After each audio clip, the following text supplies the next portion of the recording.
Hello guys, our video for today guys, stir fry chicken breast with carrot, capsicum, and french beans guys. Pinagalo-halo ko siya guys. Yan na.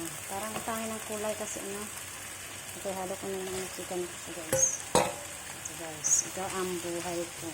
Everyday's cooking. This is my routine in my life. This cooking every day guys, so it's not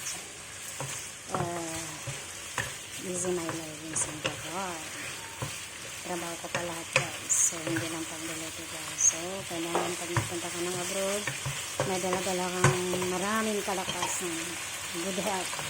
Yan guys, dahil ang kalaban mo dito is yung mga trabaho guys. Yan, hawak-hawak ng mga sandok, kalayok, mga vacuum, yan guys. So, hindi mahirap maging isang FW, mahirap din maghanap ng travel sa abroad guys. Hindi porket abroad ka na, mayaman ka na guys. Kasi yung iba guys, pipiling mayaman sila, porket galing sa ng abroad, pero hindi nila alam yung hirap nila kung paano magkuskusin ko rin. Okay guys, nagdrama na si Indeng. Okay guys, bye bye.